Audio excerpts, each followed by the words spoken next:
Termites! Episode 124. That's a lot, right? Now, for those of you watching on YouTube, are you enjoying the new lighting? That I secured from Amazon? Wait till my friend Lorene, who's an actual director, sees this shit show I've created. She's going to go, why didn't you call me? Put that shit back in a box. I don't know, because it looked inviting. Yeah. And I got to look better on Zooms. Everybody else looks better. And now I'm going to have to do a bunch of Zooms for the special coming out. Yeah. So, well, I mean, it's that or just wear a ski mask. The trailer comes out tomorrow. Oh, the trailer for the special comes out tomorrow. Termites, go watch it. Yeah. It was a lot of work to come up with the trailer. Just saying. I have had a blast with the Amazon children. And I'll say this over Netflix. I never spoke to anybody at Netflix. I never emailed anyone at Netflix. I just sent them a movie and they posted it. Right. Now, there's a certain ease and joy to that. But I like that the Amazon people are excited. They have all these ideas.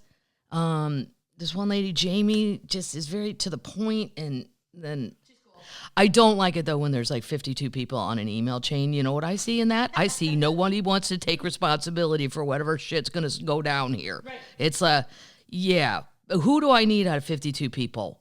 Maybe. You never know. Right. I don't know. But I'm not a corporate person. That's the problem. No, I get way too comedian aggressive. If any comedian ever sent me an email that says, bumping this to the top of your inbox, I would literally go find them at the club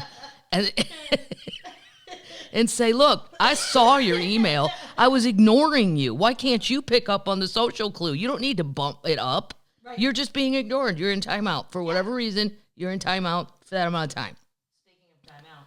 But, who's in front of you? Well, this is a ceremonial. If you're listening and not watching, I'm holding the Tom Brady candle, the devotional candle, and I'm going to blow out the flame. Oh, like Survivor. Yeah, he's gone now. And he's not coming back to be an announcer, not next fall. The fall after that. He needs time to go think about his life and figure out why he lost Giselle and $1 billion in FXT. He's had a terrible year. He lost all that money in crypto. The smoking hot lady leaves your ass, and she's out doing photo shoots. So then he does one. Like, it's so hard to be beautiful. And all I can think of is I hate photo shoots. I would do anything not to attend my own photo shoot. Right. That's why I only have a new headshot once every 11,000 years. The new one is great. I'm going to be like Ann Wilson. It's just finally going to be my eyeballs. And I'm going to go, nope. So, oh, look, it went out on its own. Oh no. That's creepy. I'm going to save this, though, because there's half a candle left. Oh, come on. For when he starts again. I'm sure somebody can get you another one in 2 years. In 2 years? Yeah, maybe I should. There's so much shit in my house that needs to be thrown out. So that bye-bye to Tommy. And speaking of football, I don't know if you guys can see it. I have my... if you're not looking, it's a... Now, here's the thing about supporting the Chiefs. I don't love the colors. On a pink-white person... Yellow, gold, whatever you want to call this, plus cherry red. None of it works for me. None of it. I always look at other people's uniforms and think, no, I'd look good in their merch. Yeah. Oh, the Seahawks. And their soccer team, too. That neon green and the blue. Oh, it's awesome.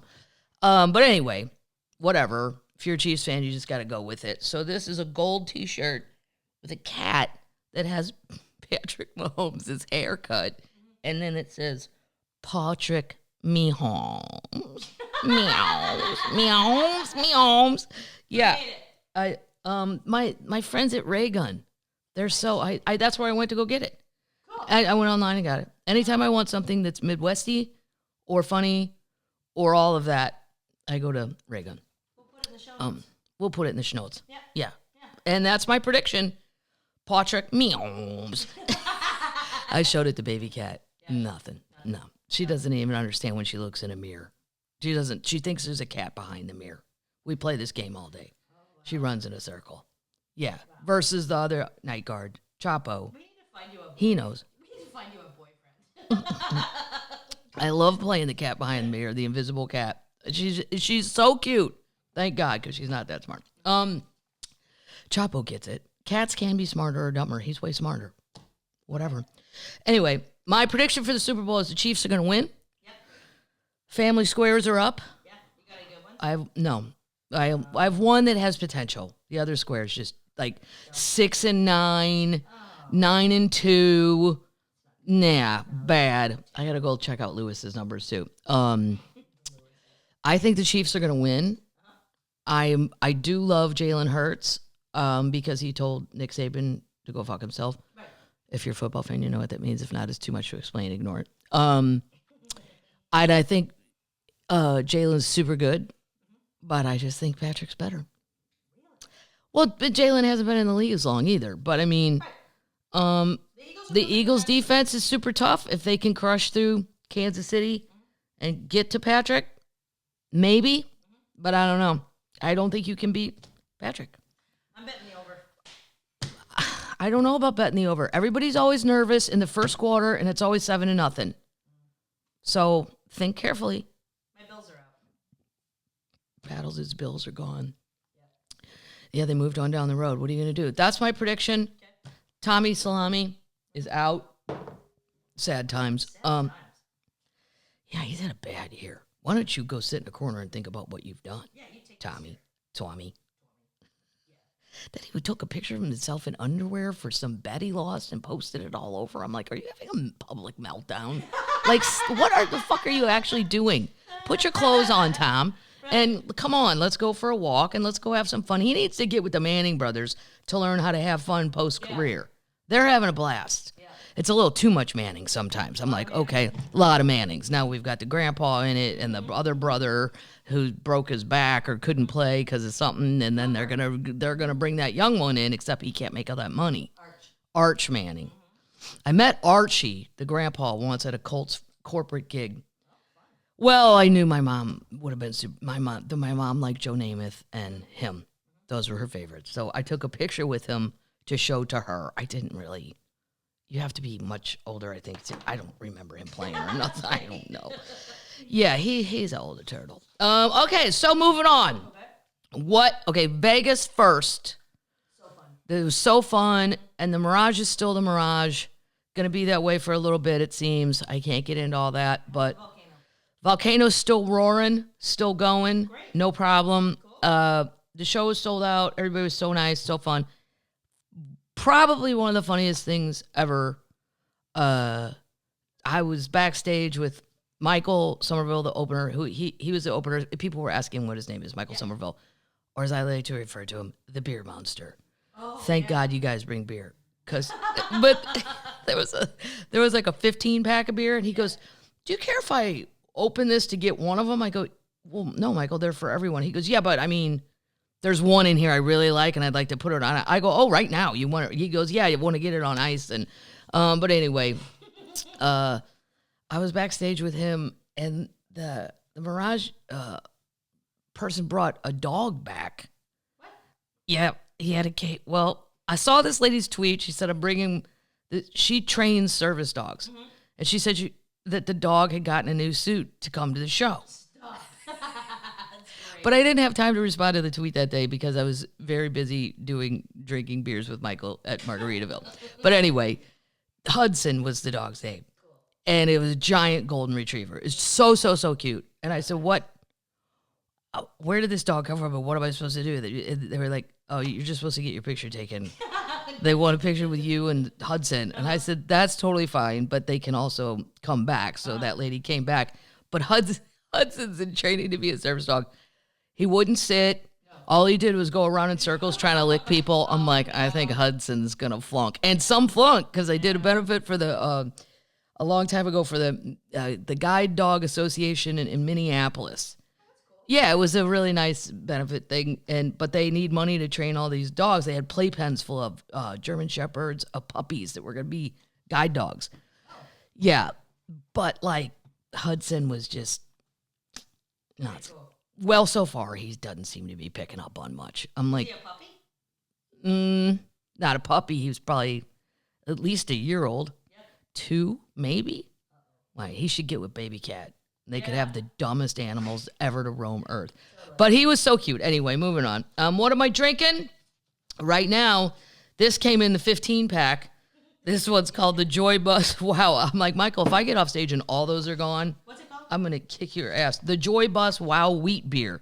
It's an awesome can. It kind of looks like the Partridge Family. Oh, nice. Yeah, and it's delicious. And that came from Laura and Bill. And just so you know, all these IPAs went completely drank, and I didn't. I saved one to bring it home, but I'm like, the rest of them were, I get off stage and everything's gone. Which I don't even care. I'm like, could somebody just save me one Mick Ultra? Right. Please, out of all. But I did have a couple of those. They were good. Oh, that's good. I'm having one after this. You can have, you can have, there's two, I brought two other crazy ones back. Thank you for thinking of me. What am I tasting?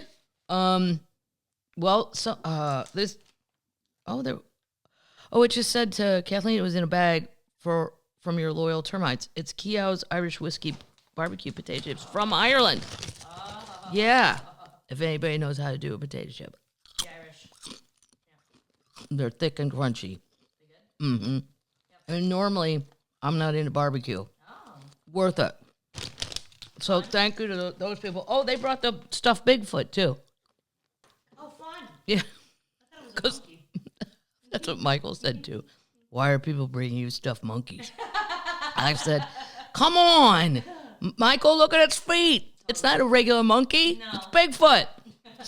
Who knew I didn't even know they made stuffed Bigfoots. Oh, and then I met some lady, well, through other people. I didn't get to say hi, but I'm going to send a prize package to this person because she was so excited. She works for Blue Origin. Stop. Jeff Bezos' deal. And she bought me a T-shirt. She probably lives in Washington. Yeah, probably up in the Northwest. I never really noticed their logo. It's just a little feather. Oh, that's cool. Yeah, I mean, I have no desire to ever go in space. I don't understand why anyone would do that. It's a cool shirt. I'm with, who was it that went up and said, no, thanks, I'll never do it again. He was super depressed. William Shatner. Shatner. Yeah. Well, I just don't want to never come back. Right. That's always my fear, that this thing gets out of hand and now we're just Star Trek, but without the fun stuff of Star Trek, like the bar and stuff. Mm-hmm. Well, maybe she can give you a tour of headquarters. Yeah, it'd be interesting to see. Yeah. I'd like to see the whatever, but it's probably private. I mean, it's probably secret, right? Probably security. It's secret. Yeah. This salsa somebody brought, Arizona Reaper, hot to the bone. This is from Laura and Bill. And let me tell you, and then they brought they brought a Super Bowl thing that was very cute. They also brought these hot fries, which I am tasting, which I've already gotten into, quite frankly. Really? It's Andy Capps. You know. Oh, well, yeah. Yeah, they're like little skinny, and they're hot, but they're great. Yeah. Well done, Laura and Bill. Thank you. That was Scottsdale. How about the Reaper? The Reaper, Yeah, honestly, taste the Reaper. I did. It's so hot, I can't handle it. So if you're a hot, I think it just needs to be mixed with a super mild sauce. So this is how I'm gonna treat this. I'm gonna take it to Taco Bell. the Super Bowl party, and then I'm gonna get mild salsa and mix like a teaspoon of that in. Great idea. Right? Yeah. Because you can't. It's so hot. It's incredibly hot. Delicious though. It's great. Yeah. It's just I'm not. I love hot, but I have a limit, and that one really kind of. Whoa! No, my Loch Ness monster fell over. Well, we're moving on. What about your pint glass? Vegas. This is a Waste Management. That's a golf tournament that's happening this week. The Phoenix Open? Yeah, but I don't remember who brought it. I have to see if it's in here. Wayne gave it to you. Oh, Wayne. Well, I haven't gotten to talking stick yet. Vegas, my friend Lorene and her husband Tony came, which was super fun to see them. And my friend Bronson came. Yep. He came from Los Angeles. So fancy. And he's from St. Louis. So everything, he's just like, He's cool. He's a well-needed dose of home every time I see him. Yeah. And the show was great, but here's my secret travel trip. I put it in a video. Yep. If you guys are in Vegas, if you go down to the middle of the strip, Margaritaville is there. Now, everybody would think, well, those are everywhere on the road. And they're fine. Across from Caesars. It's across from Caesars, the Margaritaville. It's kind of nondescript. You have to pay attention. But if you go up, because what's Margaritaville? Burger and a beer. Fine. It's always fine. It's not something though, especially because it's everywhere. You don't really think about doing that in Vegas. But if you go through, I think it used to be a Rainforest Cafe, because I feel like I'm in a Flintstone cave. I don't really understand the decor for Margaritaville. It makes no sense. But if you go up to the second floor, there's just a basic bar out there, like a Margaritaville beach bar, but you can get beers, whatever you want, or get your drinks done, and you can sit up there and watch the whole strip. It's outside. Cool. Yeah. Because they closed it during COVID, and I'm like, that's your safest place. Right. It's outside. No, but they finally reopened it. So if you're in Vegas and you're looking to sit outside, there's also a Budweiser beer bar further down by Aria. The brew house. It's the same side of the street as Margaritaville. Across from Bellagio. Yeah. And that one's pretty fun. Yeah. But I like the Margaritaville one just a little better, a little cozier. Yeah. A little cozier. Vegas. This is Tina and Don. They love the Midwest humor. They grew up in Illinois. Been to Ireland. Very nice. And they brought back some fun stuff backstage that I got. So when you guys give it to the security, I do get it all. But like some people made their own beer, and they made all kinds of them in those I don't know, what do you call it? Come on, why can't I think of it? It's what I bought for Aaron for his wedding. A growler. Yeah. And one of the guys at Talking Stick goes, "You're not gonna really drink that, are you?" I'm like, "Goddamn right, I'm gonna drink it. If Michael doesn't." Let's see what's here when I get off stage, you guys. God, I'm going for an hour and 15 minutes. Whole place is raped and pillaged. The Vikings are here. Oh, Lana was the Blue Origin lady. Yep. So she's getting a prize pack because she left a very... I just felt bad. She's somebody that I think I should have met. By the way, I met Hudson's trainer. She was extremely nice. Yep. Yeah. And I said, "Do you think Hudson's going to make it?" And she was like, I maybe. I'm like, yeah. I'm on your team. These two kids... Hannah and Krista, now I'm going to go listen to it, and they have stickers for it. Medieval Murder Podcast. Cool. Yeah, I'm fascinated because I used to do a joke in my act 100 years ago where people complained that society is more violent now than it has ever been. Wrong. Because if you tour the Tower of London, like in the 1400s, they had at one point 180 different versions of torture. Not even... The killing you is another thing. Torture. Yeah. Like where they're drawn and quartered. And yeah. And I'm like, that's because they didn't have cable. Right. That's why. They're sitting up in the castle going, "I'm bored shitless. What do you want to do?" And then somebody goes, "Well, we got that guy in the basement. We could tie his limbs to 4 different horses and say go at the same time and see him." Yeah. So these kids were very cute. They have their medieval... they're youngsters. They like the podcast. They've been listening forever. They're getting married. Oh, yeah, they're getting married. Hannah and Krista, and they've invited me to the wedding. And since I don't work on Mondays, they think I could probably make it. There you go. Well, yeah. It is an open bar. I've been known to do stranger things. That's for sure. Or how about I send my brother? Nobody loves an open bar more than my brother Patrick. Nobody can afford Patrick. I should say, how about if I say, Hannah and Krista, can I send Michael Somerville as my representative? Can't afford it. No, you can't afford that amount of beer. Nobody can. Then these people sent it's like a Basset Hound card, which is super cool. Tammy and Sharon, thanks for all the laughs. They're from South Dakota. They brought jerky, which I already ate. Sturgis beef jerky. Always trust South Dakota and them places with jerky. Why? Yeah, I do trust. No, so I'm saying always trust them. It's a travel tip. Sturgis is where they have that big motorcycle thing that Leno used to be in charge of. What's that called? Oh, yeah. Yeah. The Sturgis Week. The Sturgis Week? No. Yep. Google it. It's called something. No, because I was in Deadwood when they all went through. It was fascinating.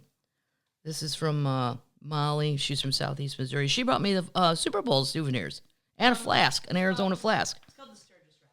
The Sturgis Rally? Yep. That's all it's called? Ben, Ben, he's an Alabama travel nurse. He said, because I do that joke about the governor of Alabama, Kay Ivey. She's the most fascinating person in politics. And I don't usually agree with her, but I would love to go drinking with her. And I know from a source in Alabama that for sure she's been known to have a drink or two. Nice. Yeah. Kay Ivey. She's just a whippersnapper. All of her ads where she's running for office, she's just shooting the shit out of stuff. Firing ranges. Yeah. Yeah. Then next for Super Bowl, this person bought me Arcadia horseradish vodka, gluten-free. Carolyn. Yep. Are you drinking that? Yes, for Bloody Marys. Super Bowl Sunday. And then this blood orange stuff from David and Don. Great. Already got into that. The hot and spicy corn tortilla chips. I ate those on the plane. Mm-hmm. Yeah. And Santa Fe Brewing. I think I may have had one of those backstage. That was from Steve and Jen. And then John and Maureen, they're the ones who made the beer in the growlers. It's a lot of work. And they named them all, and they had tags on them all. I mean, this is where Wayne's the most fantastic Native American I've ever met in my life. He's like a mystical human being. He's tall. He's handsome. Now, talk about feeling stupid one time. I went to high school in the Ozarks, and the name of the high school was School of the Osage. Right. So Wayne told me he was an Osage Indian. I go, so was I. Oh, my God. I know. Oh, my God. Well, I mean, I had the jacket and everything, and all my sweatshirts said, I'm an Osage Indian. Daddy loves you. But he's actually a real Osage Indian. Yeah. He's just the kindest, like, it's almost like he shouldn't even be in entertainment. He's too kind and nice and calm. He's very calm. Anyway, so that was a great time. And then in Scottsdale, I got to see my friend Peter Costas, the golf, and his wife Sandy, and Dax, and his wife Heather, and his brother Miles, who also has a band who will be in Nashville, which I will go see. Nice. Yeah, it was just it was a very busy weekend, but super duper fun. Yeah. So there you go. Moving on. Thanks to everybody, and your levels of bringing stuff to the show are impressing the entertainment employees, where they're like, nobody else gets this much shit. What am I supposed to do with all this? I go, set it over there. I will be in charge of that. Thanks. All right. What are we going to start with? I don't have any Queen news. What? Nobody did anything this week. I've been checking. Well, Stevie's got her stuff out. We really need more Queens. Tanya, I know, but I got to go make them. If I want it to be Anita Baker or somebody like that, I got to make it. Now, people have sent me links on how to do that. It's probably not as hard as I think. Right. As soon as I see a link, I just go, oh, man. You share your beer. And so what do we watch? I did watch the Grammys. Oh, no. Here's what made me laugh the hardest. Mm-hmm. I know Madonna looks weird. Everybody, it's over-talked. Yeah, she looks insane. But what? Who knows? How old is she? 60. That's not why she looks old. What do you mean? No, she doesn't look old. She looks like 64. Yep. When's her birthday? Why do you care? August 16th. So she'll be 65 this year. I mean, I get saying, okay, I want to look better, but it's crossed the line. It's completely... And my friend is a dermatologist, and I said, would you do all that? And she was like, no. She goes, I'm like Beth from Yellowstone. Yeah. I just tell people you're fucking crazy if you're going to keep doing that. I'm like, well, good. Somebody should say that to these people, but they'll find somebody who will do it. No. I mean, she's starting to look like that cat lady, that Jocelyn Weinstein or something. I don't. Yeah, she did. Yeah. But anyway, everybody talked about that. Madonna's going to do whatever Madonna does. And then she told everybody, just shut up, because everybody was complaining. But the one that made me laugh the hardest was Sam Smith. He's the guy he sings, stay with me, 'cause you're all I need. Now, apparently that person with him was a transgendered person who is a better looking woman than I will ever be. So shout out for that. Well done. But he was in a devil outfit and he's chubby. I told Lewis, I'm like, no, there's no such thing as a chubby devil. They don't exist. There's no fat devils. There's no chubby devils. Sorry, Sam, but he had a hat with light up horns. He was trying to be the devil.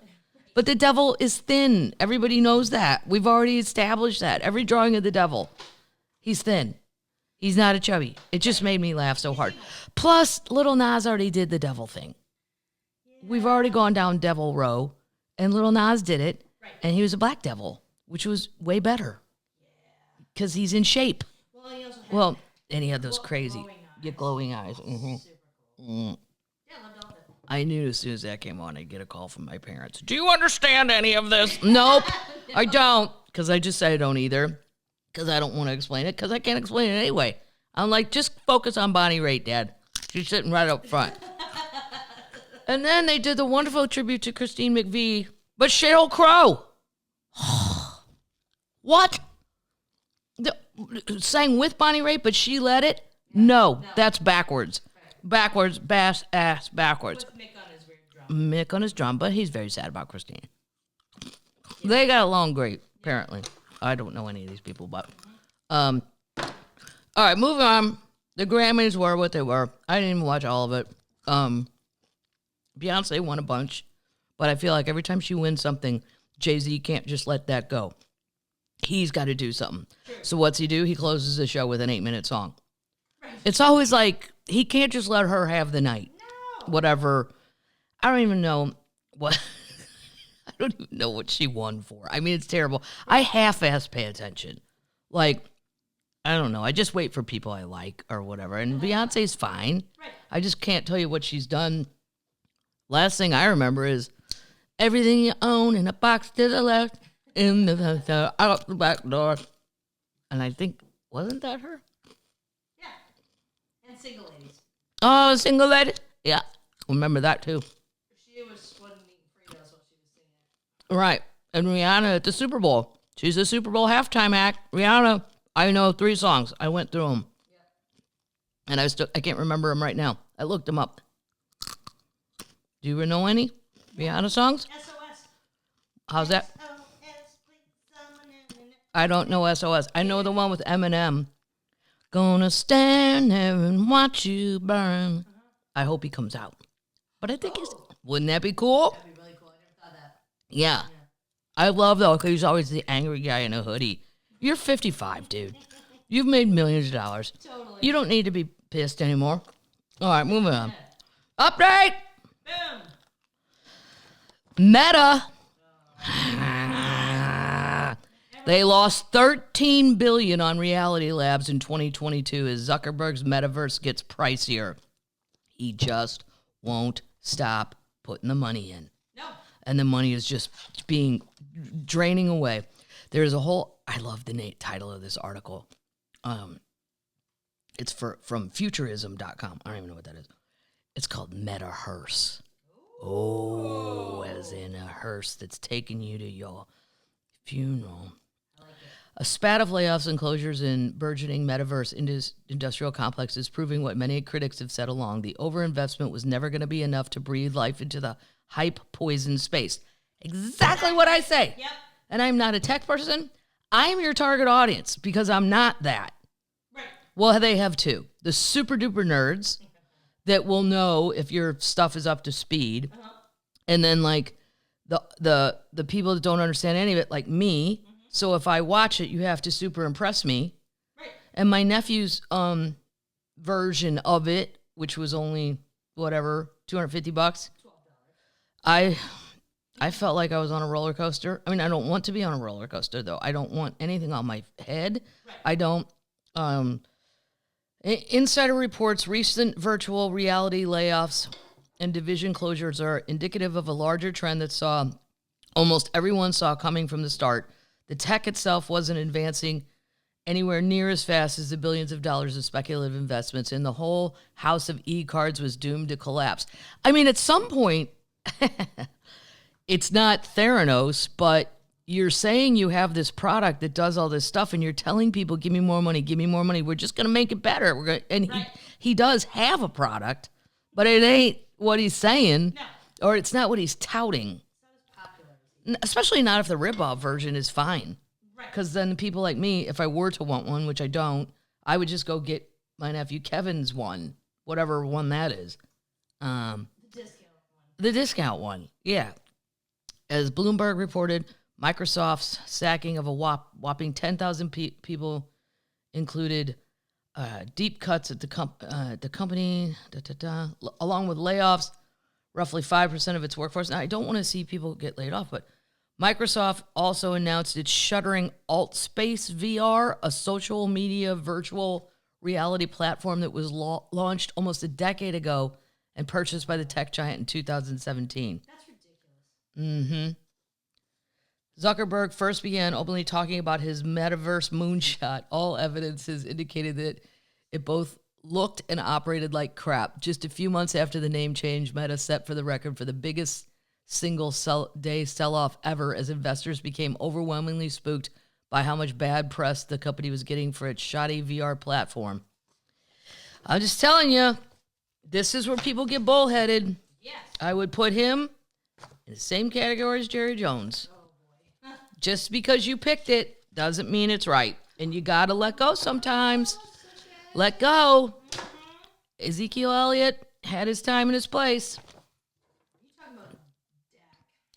I might be talking about Dak. Let's just say, Cowboy fans, are you listening? Do you want to keep him? Right. He's going to re-sign it. He's already got 2 more years coming. And then he says because his ego won't just say, maybe I didn't pick the one for this organization. Maybe Dak could be better somewhere else. Yeah, that sleep number bed thing, it just looks like your quarterback's asleep. Look at him relaxing. I need you up, out of bed, and running in circles, throwing balls. Update! This is so great.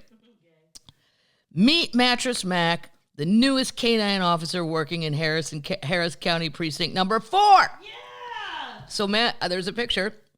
Mattress Mac and his handler, Deputy George Henson, are already on the streets. The canine is trained in explosive odors.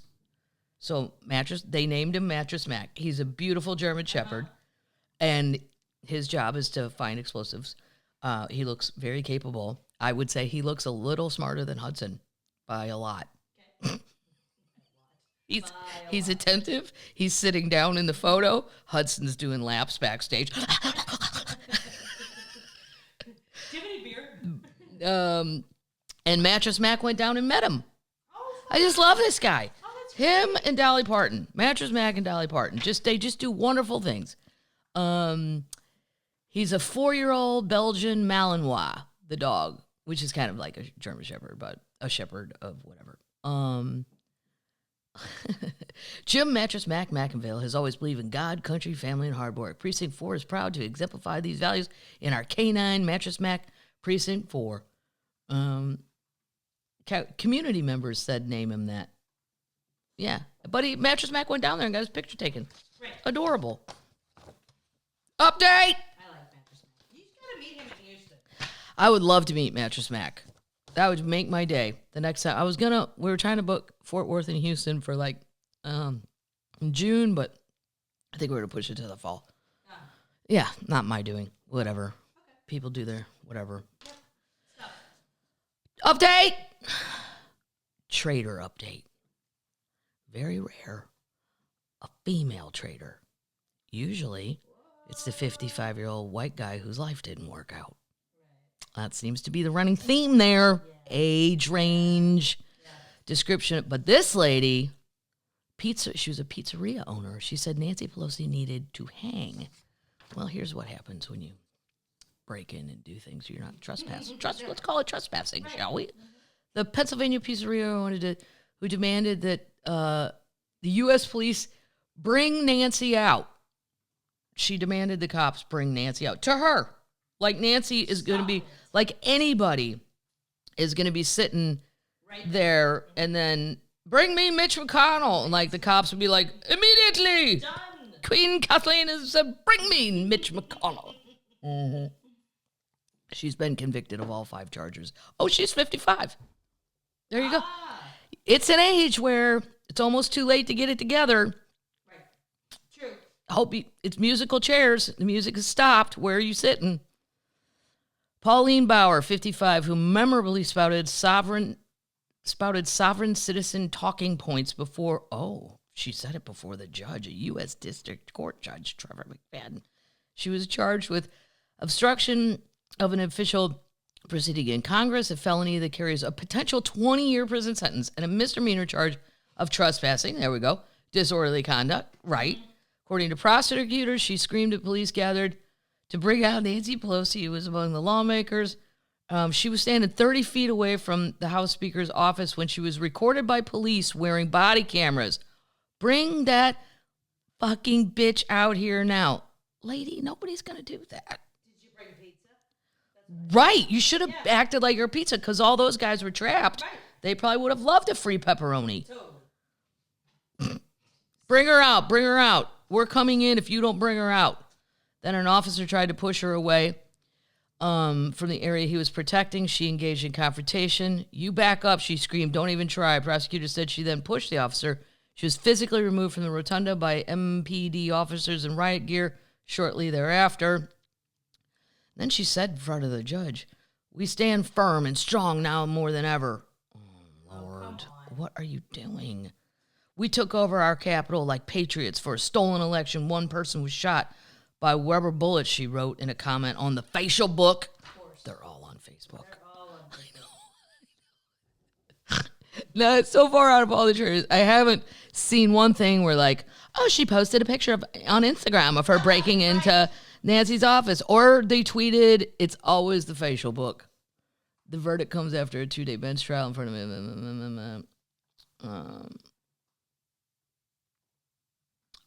her defense was she blacked out. She has no memory of anything she did. Stop it. Stop it. She told the judge that she was not a person and claimed to have diplomatic immunity before getting into a Bible quote battle with the judge. The judge ultimately decided to revoke her release for refusing to comply with the mandatory conditions. I don't know. She faces up to 20 years on obstruction charges and 3 years combined with the misdemeanor stuff. Should be sentenced on May 1st. And guess what? You will find out what happened to that lady right here on this podcast. Exactly. That's right. The source for news. The source for the breaking news you need to know, and you need to know this update. You guys know I'm obsessed with Bed Bath & Beyond.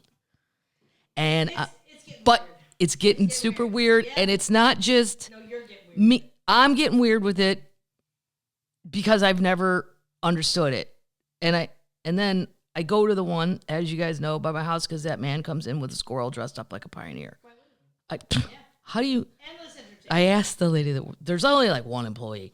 And I'm like, when does he come? She's like, every day, about lunchtime. So I know when I can see him. I just can't believe the squirrel. But anyway, this stuff is going, this is a big deal on the stock markets. It's Yahoo Finance. I'm getting this article's from Business Insider. It's serious shit because there's so much money involved. This is what wait till you hear how old the founders are. The founder admits their biggest mistake. We missed the boat on the internet. The internet. The whole thing. God. That's like saying, well, I didn't hear about typewriters. Yeah. What? I just handwritten all my letters.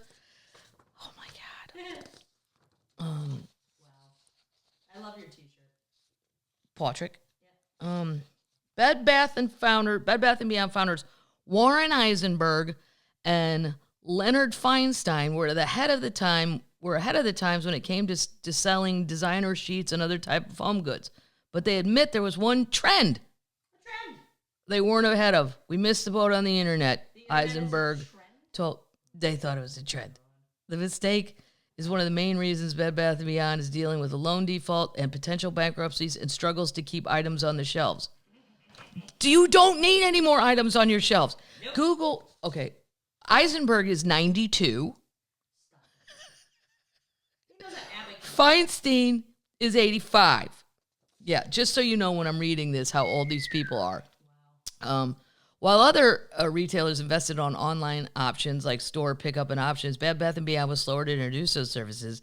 Some former unnamed employees who spoke to the Journal said it was because Eisenberg and Feinstein took a frugal approach to spending at the company, including on e-commerce. But they spent too much. You don't need 200 comforters that are the same pattern. No. Oh, my God. If we made an error, it was by not moving fast enough on the internet. It wasn't because we wouldn't spend the money. It was just that we goofed. He said goofed. Of course he did. He's 89 years old. So I have another update. I'm going to do it next week because I haven't had time to read the whole thing. They're trying to raise $1 billion in capital. $1 billion? Yeah. Bed Bath & Beyond, I did not know this. You gotta have goals. Okay. They founded it in 1971. I had no idea. I would have said the late 80s. I'd have said 92. Like, I thought it was a new thing when I was like, I don't know, in high school. Mm-hmm. They made an early success among discount retailers, sorry. But they haven't had a role in the company since 2019 when they were... 2019. Come on. So, yeah, when they were forced out by a trio of activist investors, Legion Partners, McCallum Capital, and Ancora Advisors. Despite the rise of online shopping, the founders expected consumers to stick to their store for their purchases. It's a social thing. He said, people like, this is Eisenberg, that 82-year-old. People like to go out and shop. It's a social thing to do. We didn't realize fast enough how much the internet would have. Dude, you are a business person. Do you not know how many malls in this country have closed? Right. We're Right. They are now roller rinks. And That's what my friend Dorf said about his kids playing hockey. I said, they have to, it's so all-consuming. He goes, yeah, but you know what else are high school kids going to do, Maddie? Go to the mall and get high? I go, first of all, Grandpa, the kids aren't, he goes, smoke dope. No, I think he said smoke dope. they're not at the mall. And they're vaping. There's no mall and nobody's smoking. They're vaping. Baby, you are not cool. Update. I'm scared to say this one because it's about David Miscavige, the Scientology person. We're going to whisper this one because you termites are part of it too. Don't think you're off the hook just because you're not saying it. You're listening. David Miscavige, head of the Church of Scientology, is reportedly evading lawyers trying to serve him with a check. We've already talked about this, that he's trying to evade being served. But this is now going up to another level. Over the last 4 months, he's eluded the process servers 27 times. At Scientology offices in L.A. and the headquarters in Clearwater, Florida. The thing is, you should never open the door for somebody that has a uniform on. What? Yeah, I did one time. Police officer. No, it was not a police officer. It was the guy in charge, the Corps of Engineers, about the boat dock. And he's like, I go, dude, I didn't. That's a community dock. It's not my dock. No. He goes, well, I tried to call the builder and he was drunk and hung up. And I go, but then how does it default to me? Right. Now I'm the lady in charge. I'm just the lady that lives in that house. I'm not in charge of this. But anyway, David knows not to open the door.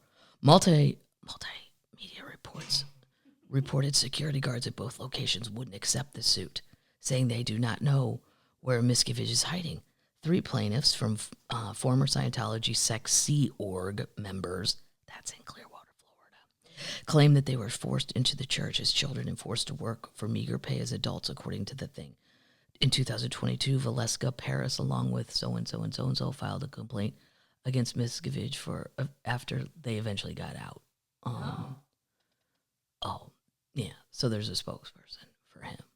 He said, a plaintiff's lawyer said he cannot be permitted to continue his gamesmanship. Correct.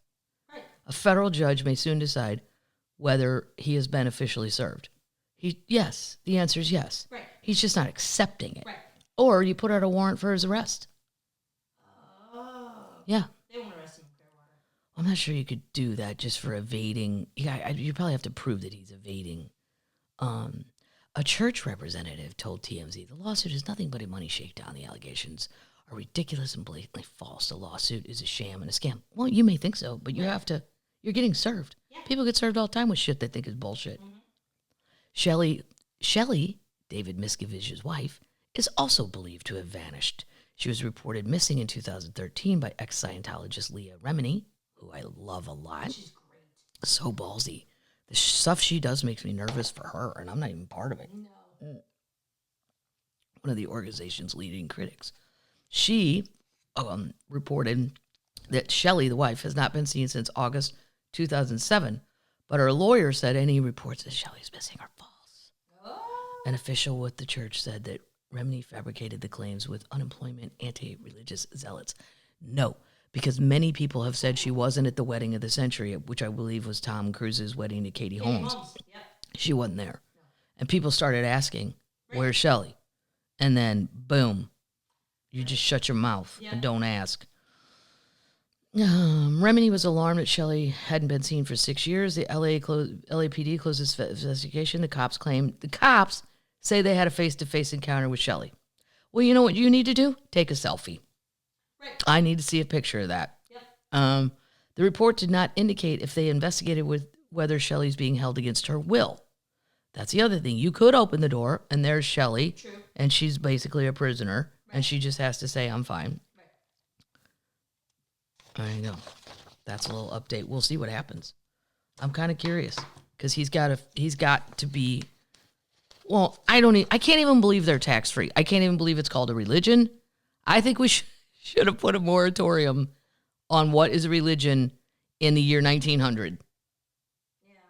We have enough. Right. Choose one. You want to be Buddhist? You want to be Hindu? You want to be Catholic? Jewish?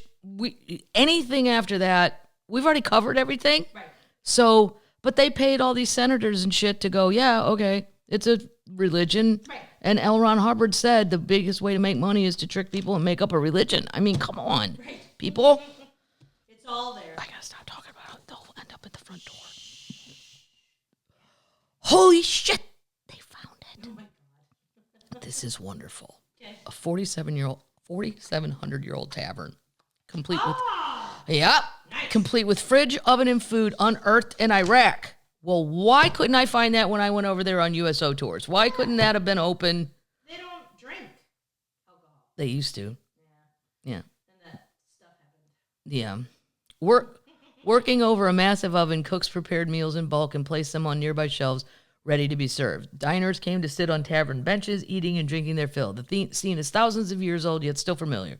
Archaeologist Holly Pittman was working at the Lagash archaeological site in Iraq when her phone rang.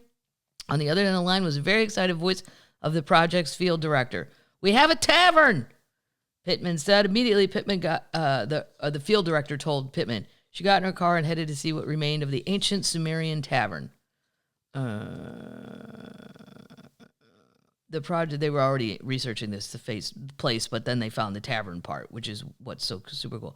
They found the ovens. Near the ovens, they found a series of walls, benches, and a set of shelves. Mm-hmm. The collapsed shelves used to have 4 levels, all loaded with bowls of food. Across the room, there was a large structure, made of a large pot and layers of pottery. Photos showed half-buried circular structure identified as a Zeer, Z-E-E-R, an underground cooling device that acted like a refrigerator. Yeah, they immediately dubbed it the tavern. The partially indoor-outdoor space would have served beer, bread, chicken, and fish. Boom! Who doesn't like that for lunch? I like it. Bones of animals were unearthed with the bowls. The 4,700-year-old tavern revealed the daily lives of regular ancient Sumerians. Really, it's beautiful. We're all very excited. Congratulations to those people. See, why didn't I know that was a job when I was in high school? Why did nobody in college tell me about this? I could go look for a tavern. Yes, I would love to. Okay, this is crazy. Archaeologist. Holy shit! They found it. Archaeologist hails possibly the oldest mummy ever found in Egypt. Whoa. Mm-hmm. Egyptians have uncovered a pharaonic, I didn't even know that was a word, pharaonic, meaning pharaoh, tomb near the capital, Cairo, containing what be the oldest mummy ever. The 4,300-year-old mummy, now here's the sad, that's the thing. This person, before it was a mummy, could have walked to Iraq and gone to the tavern. Yeah. That's sad. Sometimes. The 4,300-year-old mummy was found at the bottom of a 15-meter shaft in a recently uncovered group of 5th and 6th dynasty tombs near the step pyramid at Saqqara Zahi Hawass. The mummy, it was of a man named Hekashebes. I'm sure I'm saying that wrong. That's probably. Hekashebes was in a limestone sarcophagus that had been sealed in mortar. The mummy may be the oldest and most complete mummy found in Egypt to date. Other tombs that were found, blah, blah, blah. That's it. So they can say, if they can prove it, we found the oldest one. That's great. Yeah. I want to know what the mummy had with it, though. Like, was he rich? Was he poor? Wine. They all just guess. Yeah. Moving on. News. I don't know how I feel about this. Southwest Airlines. Yeah. Well, you guys are having enough problems as it is. But people won't care. The whole Christmas debacle, and then they're like, oh, people are going to hold. People don't give a shit. They have short memories, and if that airline ticket's cheap, they're going. Right. It's still, I just flew them somewhere short. I don't mind Southwest if it's an under 2-hour flight. Beyond that, now I feel like I'm in a Chevy Vega flying across the nation, and I'd really rather be Tampa. You told us about it. Tampa. When you had to wait for the sun to come up. Oh, right, I had to wait for the sun to come up. Jesus Christ. Southwest Airlines terminating new hire flight attendants in training school if they have visible tattoos. Guess what, Southwest? I don't think you understand the children. No. Because this is some old person thinking that tattoos mean prisoners, sailors, everything my grandpa would think or my dad would think. Yeah. The children love their tattoos. Right. I think some of them are super cool. I'm just not doing anything that is elective pain. Right. That's not in my ballywick. Never has been, never will be. But good for you guys who can handle the pain. Totally. My nieces gave me those stick-on ones. You put water over it. What is this called? I don't know. The temporary tattoos. Yeah, I had a dolphin for 2 months because they put it on me. A dolphin. Excellent. I liked it. Yeah. But I wouldn't. I'm also too Libra indecisive to choose something forever. Like I went with a friend to get a tattoo, and the choices, I was like, okay, I'm out of here. I mean, I could get caught up in some Celtic knot thing. There's a whole wall of that. Oh, what about my birthday? What about the Libra scales? The scales of justice and balance. What about Totally. What I have done though, and really impresses my nieces and nephews, is I can take a marker and draw lines between my freckles, and it looks like a tattoo. Are you kidding? Yep, I have the Bermuda Triangle down by my ankle. I have drawn all kinds. I have Disney ears, and it's clear once it's connecting the stars. Anyway, Southwest has started to terminate new hire flight attendants even at the end of their training. So they bothered to put them through the whole training thing after the carrier decided to tighten enforcement of its long-standing ban on visible tattoos and uniforms. Come on. Come on. Yep. They were warned, if you have any tattoos on fingers, hands, face, or neck, that would result. Now, Elle King has one on her neck, and I don't think that's bad. No. All I look at it and think is that probably hurt to all hell. Yeah. That's going to result in immediate release from training. Wow. Mm-hmm. But they'll let you make fun of the exit rows. Yeah, well, right. I mean, the tough enforcement action would stand even if flight attendants are able to cover their tattoos with makeup. Well, what do you care if somebody's willing to cover it up? What? Yeah. I don't care if somebody has. I mean, there's a limit. When there's like all of your neck tattoos are of guns. Right. I go, okay, well, you can't. You look like you're going to kill someone. You can't. That's not. Well, what if you had a neck tattoo and it was Tatiana from Frozen? It's a feel-good tattoo. That's not threatening. No. I agree. There have been several reports of new hire flight attendants being terminated while still in training school. Airlines are known for their strict uniform standards. You want to talk about airline uniforms? Hello, American. Why are we dressing pilots like they're the captain of the Titanic? Totally. Stop. These are young men, young women, and they've got the gold buttons on the triple-breasted. I'm like, I bet they're just like, what is this horse shit? And somebody needs to get the American Airlines flight attendants new white shirts because they're all gray at this point. They're so old. And because I had to wear uniforms at restaurants and shit. And at some point, you're like, I'm just not buying another shirt. Right. Fuck you. I'm not doing it. And I totally get it where they're like, why do I have to spend my own money to go there? So now you've got people just walking around in dingy white that looks gray. I mean, if we're going to talk about uniforms, you know who knocks it out of the park, especially in October? Delta. Because they have the gray, and then they go pink for breast cancer.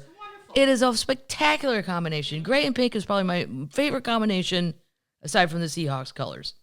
Right. And really, I don't think there's any football team that's gray and pink. Get on that. A pro team. Yeah. All right. Yeah. Maybe Anyway, I'm off track here. But the strict uniform standards, the Delta people always look great. Yeah. Southwest is fine. They're in shorts and golf shirts. That's what you're supposed to be. You're the ha-ha hee-hee airline. We're fun times, good times. You're the ha-ha airline. Oh, my God. I don't know what they wear at Spirit because I've never gotten on it. I can't get on a yellow plane. I just can't. No. I'd sooner drive or walk. You shouldn't. In the last couple of years, those rules have started to be eased, and Southwest flight attendants had expected their employees to follow suit. In 2022, United became one of the first airlines to allow some visible tattoos. But in recent months, Breeze Airways has followed, well, your Breeze. You got to take anybody that'll come in, even if they're ex-cons. They followed suit by allowing small tattoos on fingers, arms, and even behind the ears. Internationally, Virgin Atlantic made headlines yesterday when it opened the door to flight attendants to display visible tattoos of any size, as long as the designs weren't offensive. A determination remains at the discretion of the airline. Now, here's where you're going to get in trouble. Okay. What's offensive? What is considered... Let's say your flight attendant had facial tattoos of teardrops just going down their face. Wasn't that a gang tattoo? Let's say it wasn't a gang tattoo. Let's just say they were sad. Right. Is that offensive? It's just confusing if they're screaming at you and excited about being on a flight. I think you're getting into some gray area here that's going to cause lawsuits. Who gets to decide what's offensive? Because let me tell you what, my parents would deem a lot more shit way more offensive than I would. Totally. You know? And then my dad would be like, what do those triangles mean? You know, he would read stuff into stuff that isn't even there. Totally. I mean, unless it's a violent thing, like guns or like a tattoo of an assault rifle, like that's obviously not gonna fly. No. But there's so much stuff in the middle. Generally speaking, however, even airlines that have relaxed their tattoo policy hasn't gone as far to allow flight attendants to show off ink on their necks or faces. Air New Zealand is possibly the only one, due to the acceptance of ta moko, which is the indigenous, they tattoo the lines and stuff, which is traditionally practiced by Maori and often worn on the face. The Canadian airline said they couldn't prevent flight attendants from displaying visible tattoos, but an independent arbitrator drew the line at face and neck. Carriers like Air Canada and WestJet were also able to reject tattoos that they deem as offensive. Southwest did not respond to this article. That can get weird. Yep. I expect the young people to have them on their neck. Face, it's getting weird, but then again, I don't know. There's all kinds of singer people that have face tattoos. The rock people. Right. Just because you have a facial tattoo doesn't mean you can't open a door. This is, you know what? I'm going to save this one for next week because I want to go over it in depth because it makes me laugh. But I have too much other stuff to go. Okay. This is, next week, we're going to be talking about the 26, because he's retiring, the 26 craziest things Ozzy Osbourne ever did. And you're not going to believe at least half of them. And they're true. They're all true. All documented. But he's retiring, and it made me sad because I love Crazy Train. Can't wait. I like Ozzy. I mean, he did some terrible things when he was on drugs and stuff, but we're going to get into all that. But here's a little news. It's almost an update. Okay. So Madonna was going to have a biopic, and Julia Gardner, the Ruthie from Ozarks, was best young actor I've ever seen, and I don't even know shit about acting. But everything she's in, I believe it. Her hillbilly accent, and I think she's from New York, was so dead on. Yeah. Just amazing. Well, she was going to play Madonna, so I was all excited about it. That's great. Madonna's biopic already raised concerns over a major red flag long before it was canned. It's off the table now. Yeah. Whoa. This is before she showed up on the Grammys looking like Jocelyn Weinstein. Google the cat lady's name. Is it Jocelyn Weinstein? If you put in Kelly. The much-anticipated project was scrapped this week by Universal Pictures after the Queen of Pop announced a major world tour Is it Jocelyn Weinstein? Whoa, she got another one. Ooh. Jocelyn Wildenstein. Wildenstein. Yep. She denies having any plastic surgery. Denies having any plastic surgery. Oh, okay. Well, then who did that to your face? Citing her Swiss heritage. Her Swiss heritage. Wow. Come on. Wow. The decision was meant to, they think the decision was made before that. You know. I'm Swiss. The movie was greenlit in 2020 and was set to be directed and co-written by Madonna. Well, no. No, you can't be involved. You're not a movie writer. Nope. You're not a director. It's offensive to the people that do that for a living. It doesn't mean you can't contribute. Right.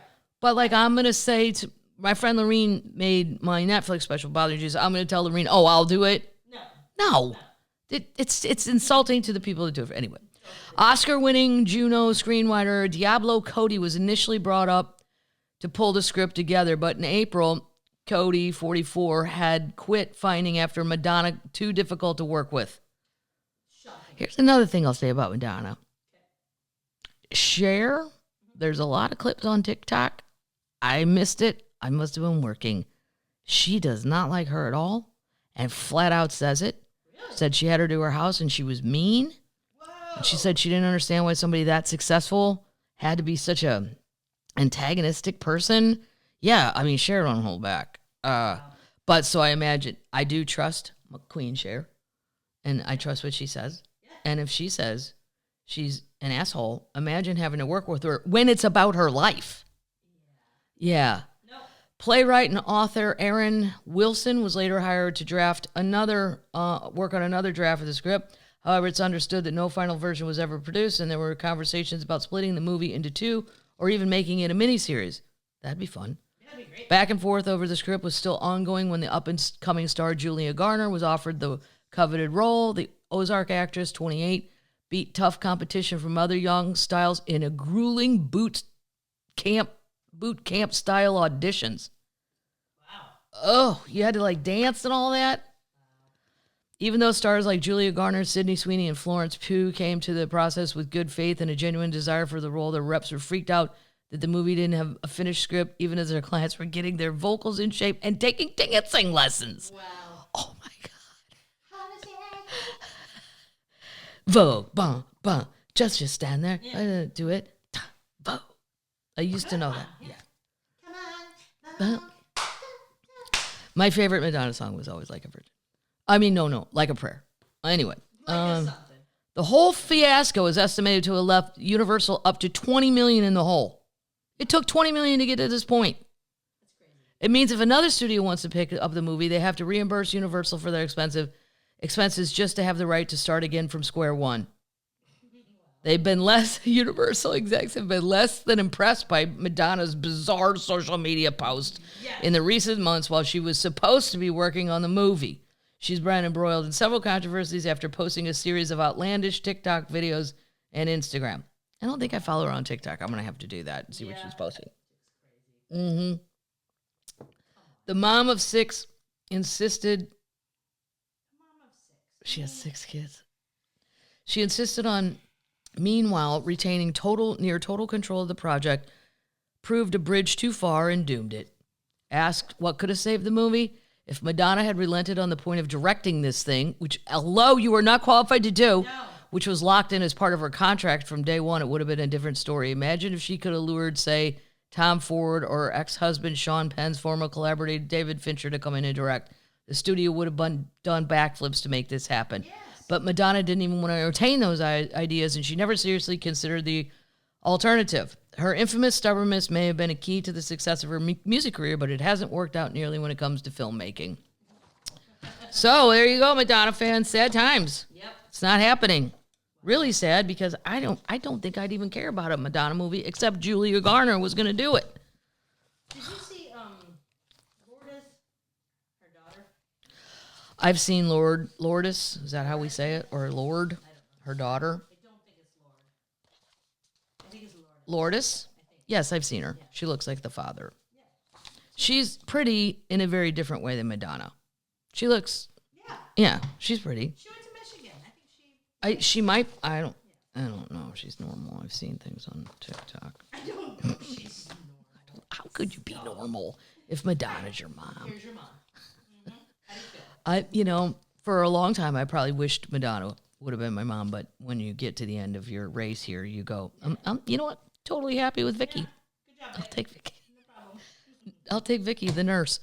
M&M's is replacing beloved Spokes candies with Maya Rudolph. Now, here's the thing. I like Maya Rudolph. Mm-hmm. She's always funny. Seems like a normal person. I don't know her.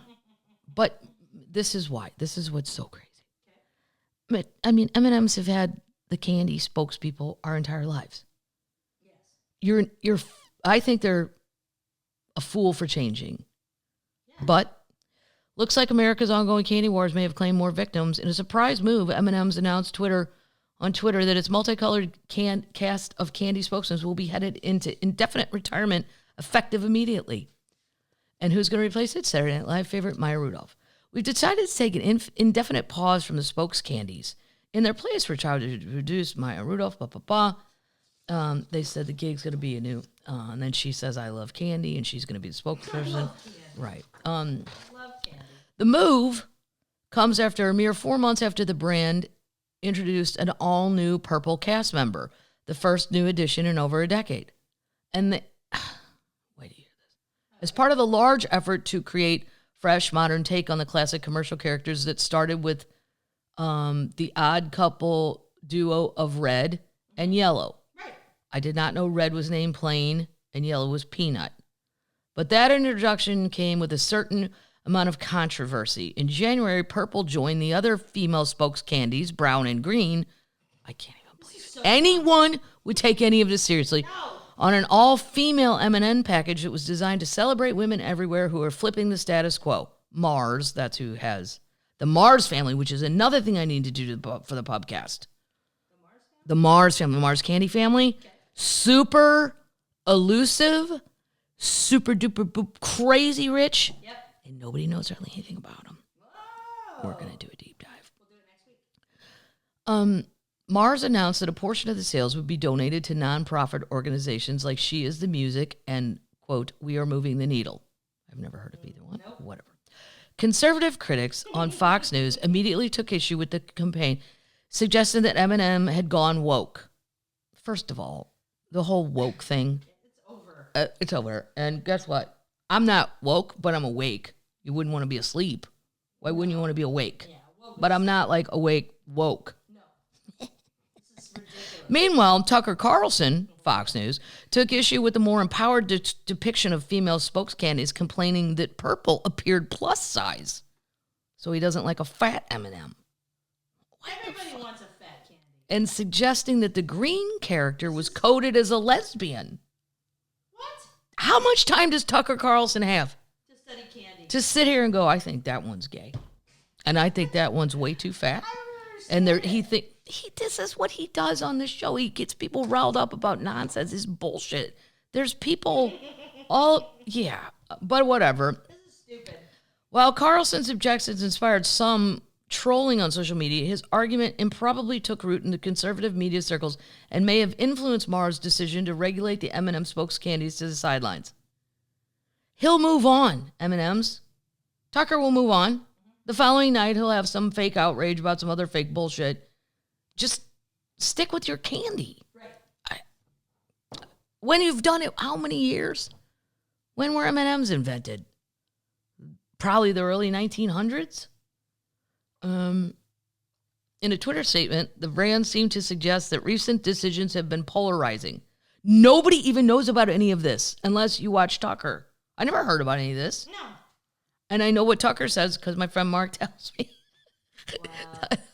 Some nights, though, when I go out drinking with Mark and his wife, Nicole just likes she prefers the Food Channel. She doesn't like it when he and I argue about politics or anything. But some nights I have to call it a Tucker-free zone.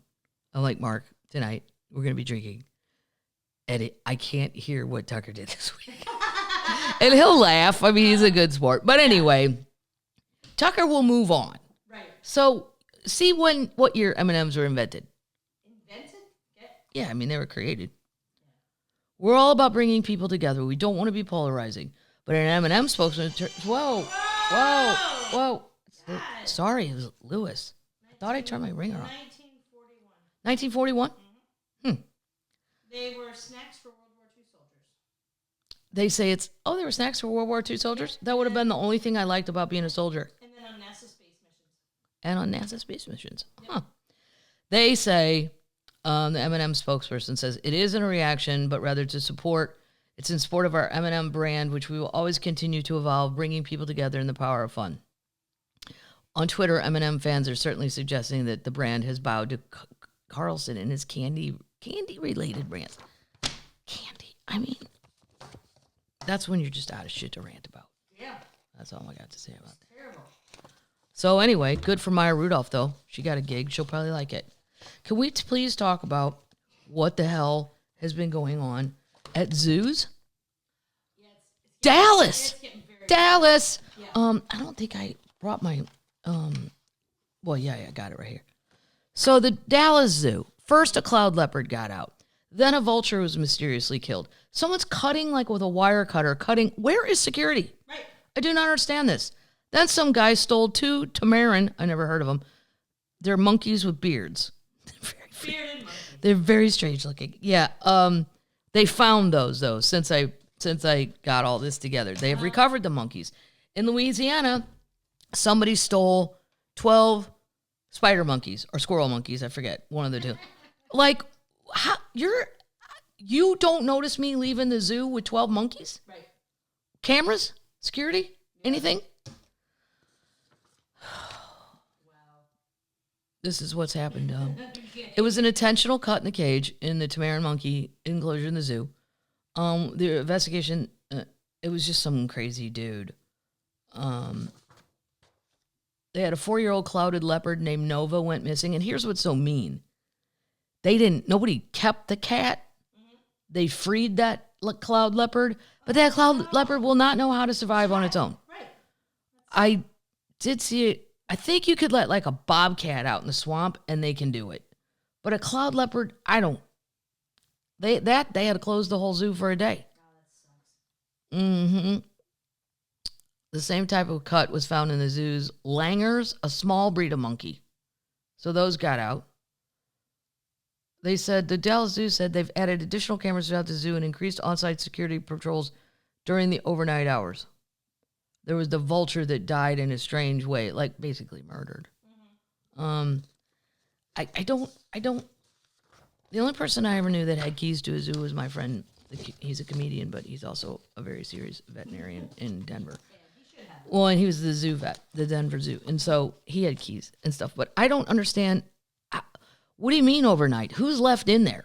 Did somebody stay in the zoo after it closed? Right. You probably could hide. And not know that they're there. All right. This is weird. Have you guys seen during the football playoffs, and you're going to see them during the Super Bowl, these Jesus ads where it says, he gets us? Yes. Like, That's weird. I don't mind them. I just don't understand what is happening. Right. Well, it's a mysterious donors are paying millions to run commercials for Jesus during the Super Bowl. A group of anonymous donors seems to think so. The article is, does Jesus need an ad campaign? A group of anonymous donors seem to think so, and they will run ads in Super Bowl. The Super Bowl ponying up $7 million. Fox is asking for a 30-second spot. That's cheaper than I would think. $7 million, that's it. $7 million, yeah, I would think that. I would think, Maybe more. I would, yeah. It's the latest in a series of commercials that have run for the past 10 months under the banner He Gets Us. They spotlight Jesus. I'm sure you guys have seen them, but it's mostly during sports. So maybe if you don't watch sports or you haven't seen these. The cost and profile of these ads increases. More questions are coming up about who's paying for them. The website of the campaign says the campaign is, oh my gosh, backed by Servant Foundation, a Missouri. No! By the way, as long as we're on this topic of my state for 1 second to diverge here, our governor of Missouri, who I do not like, for many reasons, but I won't go into them. I'd much rather have Kay Ivey from Alabama and go out drinking with Kay and her shotguns. But he tweeted about the Chinese spy balloon, because it was over Missouri, that he'd called law enforcement. Oh, good. Do you really think a cop gun can shoot that far? And then what happens when that thing explodes and all this shit falls out and then kills people on the ground? I just love that he's like, don't worry. I got it. I called the cops. Okay. If it was a cop, I'd probably be like, there's a limit to what I'm going to do for my 80 grand. Get your 22 Anyway. out. But, so it's backed by the Servant Foundation, a Missouri nonprofit whose donors have largely remained anonymous. In November, however, Hobby Lobby founder David Green told talk show host Glenn Beck that his family was help funding the ads. This has raised concern that the far right could be using the ads as a recruitment campaign.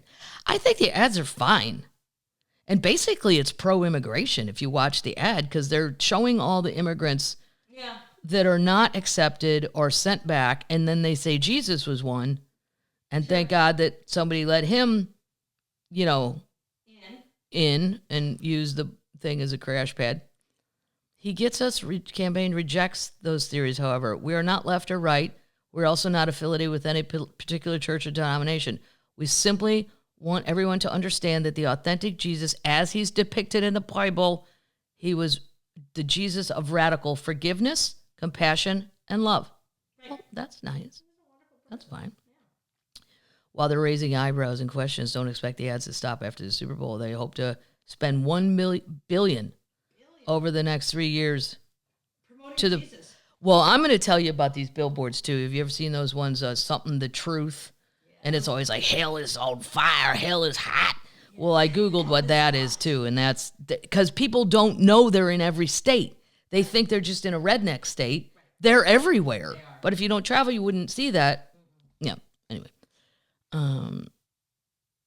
A decade ago, the Church of Scientology ran an ad encouraging people who were curious about the religion to dare to think for yourself, make up your own mind. Mm-hmm.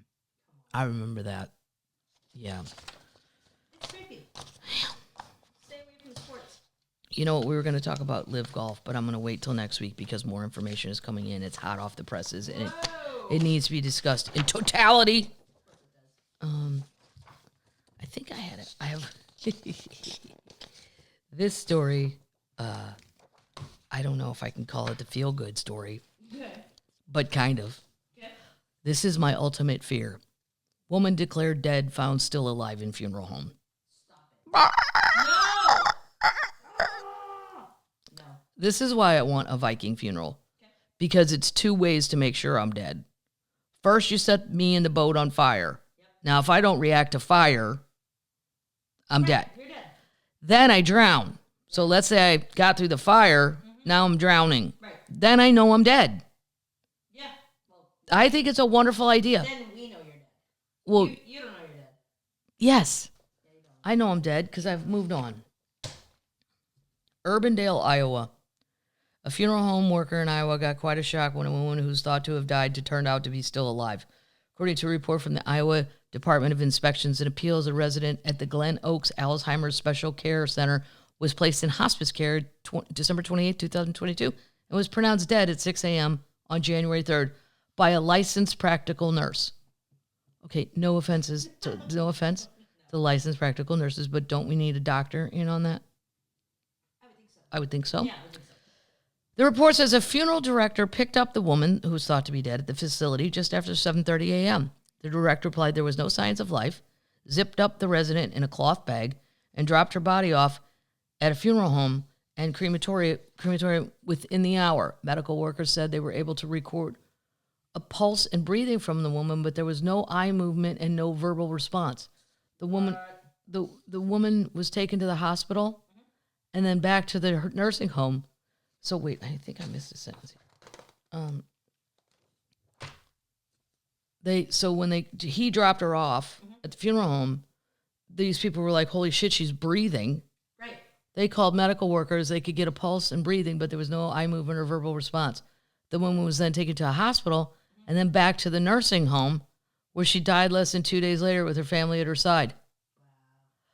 The Department of Inspections and Appeals issued 2 state violations to the nursing home, up $10,000 total fine. That's it? Yeah. 10 grand.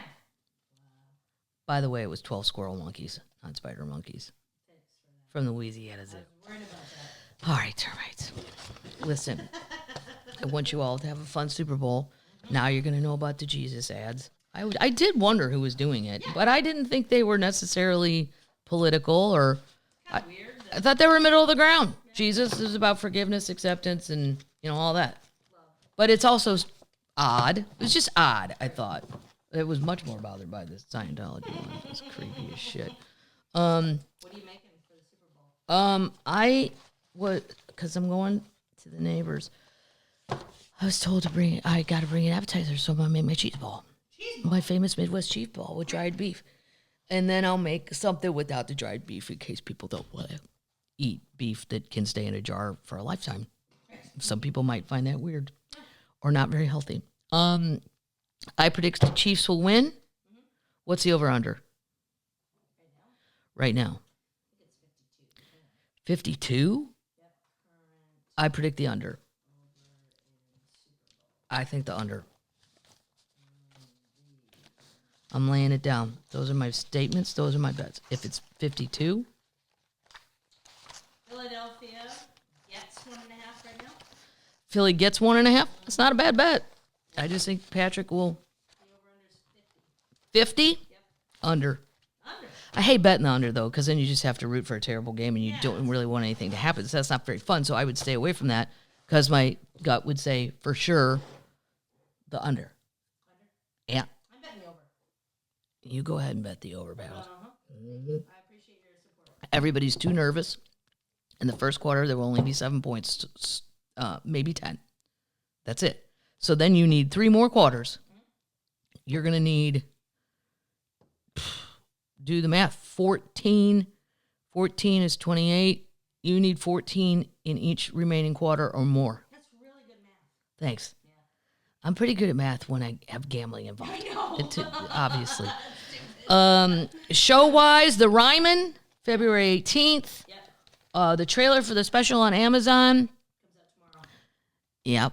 Comes out tomorrow. That's super exciting. Very exciting. What's the premiere date? The premiere date is February 21st, and the social media kids at Amazon have thought of some fun stuff. So, yeah, they're very helpful. And New Orleans, we added a second show. New Orleans Termites, get down there. How fun is New Orleans? I may or may not have lied when I said I wasn't available to do one press thing because I said I was working, and I'm not. I'm just going to New Orleans early. Whoa! Come on, I get to go have fun sometimes too. Yep. Yeah.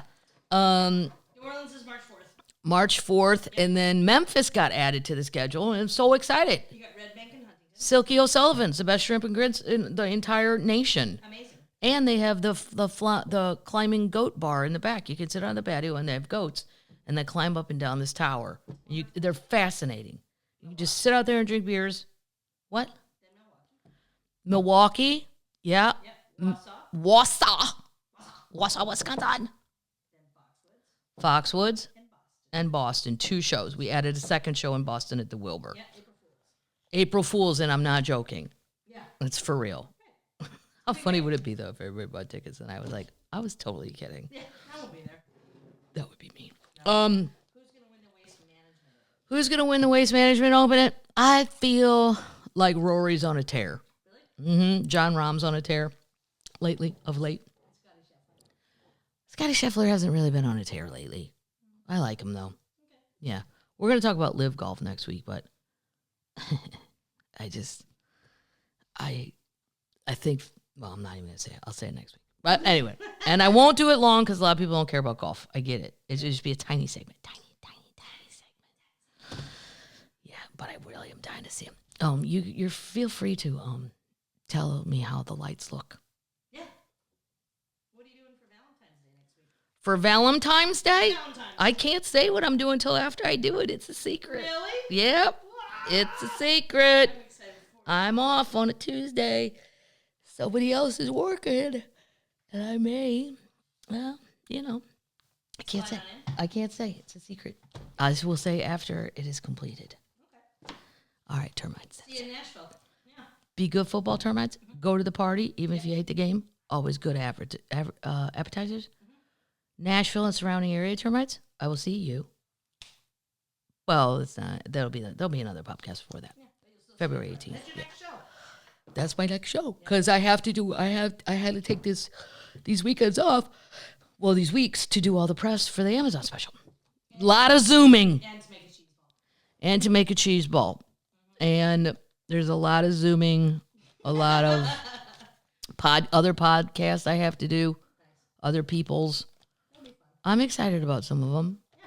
I'm going to do On the Record with Mario Lopez. Boom! Yeah. He's very cute. And you know, here's the reason I thought, yeah, I'll do it.